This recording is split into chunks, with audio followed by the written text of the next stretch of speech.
Yesterday, the PNP had a press conference on matters concerning local government.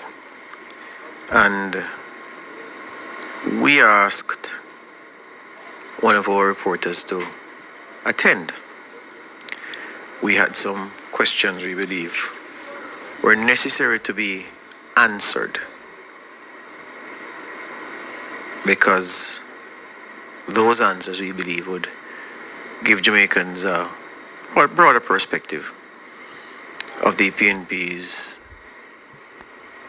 thinking around NARA and their reaction to their colleagues speaking in the way they did.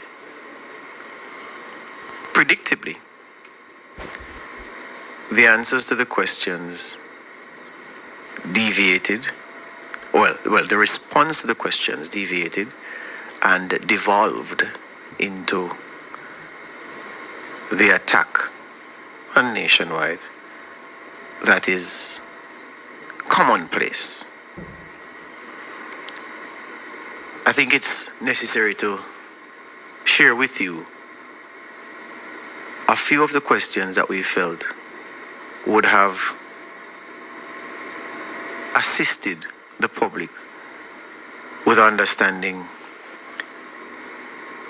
the PNP's reaction to what their colleagues said, and which was published last week, Monday.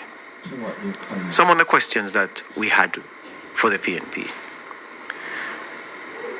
Name the individuals in the voice notes. One. Which was published last week. Some of the questions that we have. Is one of the voices, if they had named Mario Mitchell as one of them, we would then ask them to state what position Mario Mitchell holds in the party on any party committee. And if, as we have reported, he was recently voted to the executive with the highest number of votes, we felt those were questions that they needed to answer as well. We wanted them to answer and declare if the comments made in the recordings that we played, if those comments are to be condemned, and if so, will those comrades gathered at that press conference on Tuesday be so obliging as to condemn them, since the opposition leader didn't do so when he had the chance on Sunday? We asked if they feel that the voice notes compromise the PNP's ability to advocate for better use of resources as they critique and criticize the operationalization of NARA. And we wanted to ask if disciplinary action had been taken against the individuals in the voice notes. So those were some of the questions we wanted to ask. Chevron managed to get a couple of questions in before the PNP decided that, we were shutting it down and moving on. But what happened yesterday and what we got is worthy of examination. And King, the video is not long, where it concerns that section of the press conference where Chevron had the floor and was asking questions. Nikisha Burchell was the one responding. Here's that exchange. Okay, this is a tangent question, actually. In relation to this call about transparency and accountability, there is the matter of the leaked PNP voice notes. Have the officers of the party identified the individuals in question, and have those individuals faced any level of punishment, disciplinary action, and would you condemn what was suggested on those voice notes by those members, who I believe one was a councillor who suggested that through the local authorities they would essentially obfuscate or try to delay any aspects of NARA that could be of a benefit to the same people who you suggest should get benefits today? Okay, well, the leader of the opposition spoke on this on Sunday. I believe you would have been privy to what he shared. What our internal workings have been is not for the public discussion in terms of how we are speaking with those who are in those conversations. What I think is instructive is that a certain media house decided to publish select voice notes from a chat they had access to, a private chat, and refused to share the other positions that were more in keeping with our stated public position. But we've become accustomed to the media house in question being very deliberate and skewed in how they report. But our position has been stated by the leader of the opposition, and we will not be speaking further on that topic. So you don't believe what was said deserves some level of condemnation, because Mr. Golding did address it, but he did not condemn what was said in those voice notes, only to suggest that it is not the official position of the People's National Party. Well, Mr. Golding is not here today for you to ask him further about his position, and so... Which is why I'm asking your position, as in, well, would you condemn what was suggested in that voice note? As I've said, the leader of the opposition has stated our position on that topic, and that's the extent to which we're going to be speaking about that. Good morning to Natalie Nita Garvey for using her face to tell 3,000 words over the right shoulder of Miss Burchell. But here's the thing. Rather than front up to this issue, what we saw was an attempt to blame media, to blame a certain media house, I wonder which one that is, for publishing the comments. The opposition leader didn't condemn the comments on Sunday.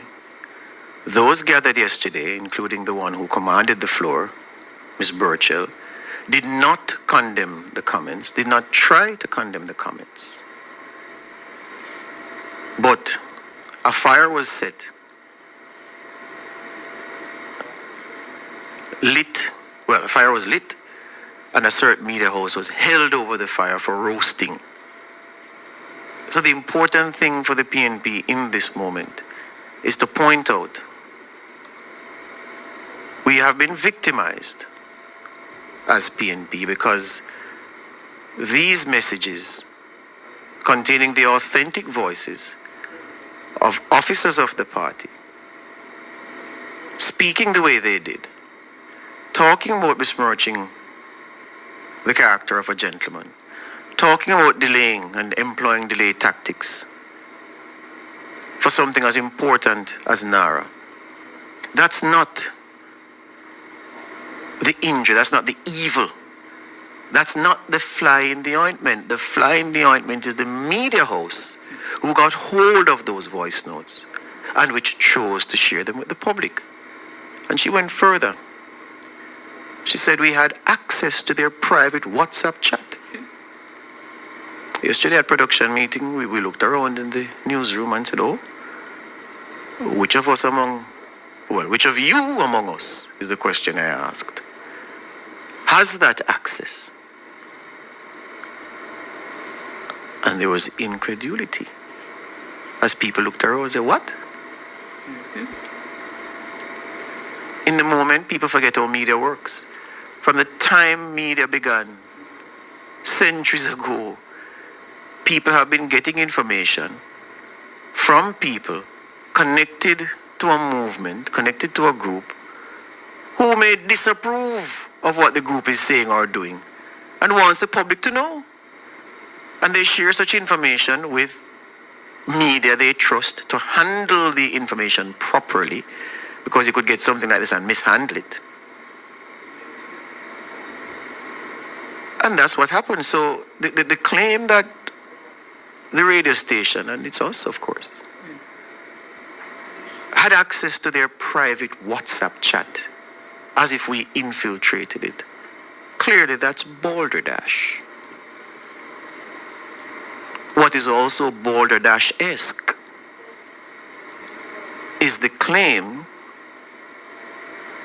that we cherry-picked which voice notes to play, as if they know that, we had access to everything and we only chose to play the only 2 bad ones, which is what she was saying, effectively. And also that we refused to play the ones that reflect the PNP's public comments on Nara. Refused means that we would have been asked by an entity or an officer of the party to share those publicly.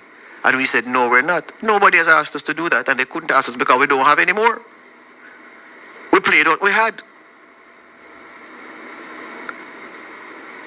So to say that the media host refused to play the ones that reflect well on the PNP is, as I have described it, balderdash. Ms. Burchell said that in trying to dodge the question, that it was instructive that certain media hosts played some of the voice notes, or the voice notes that made the PNP look bad. But then again, it's in keeping with how this media house does its business, and skewed, she used the word skewed. Ms. Burchell, it's an oxymoron though, Mom. To say something is instructive means that you're getting new information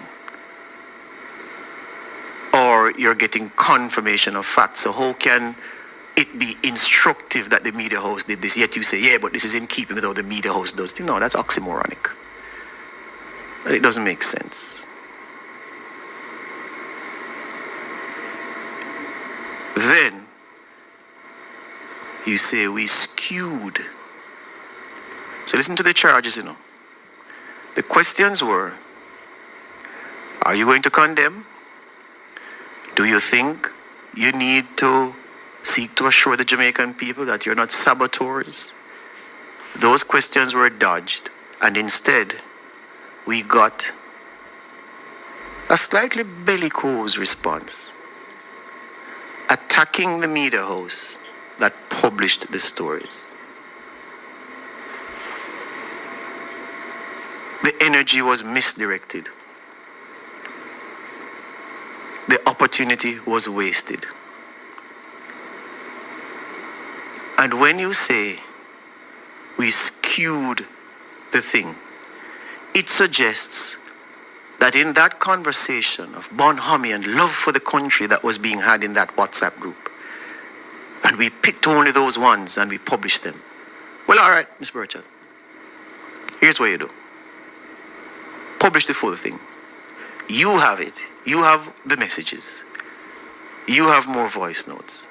Since you're accusing us of skewing the conversation, skewing the perception, cherry picking what to play, and since you have it all, publish everything and let the country decide.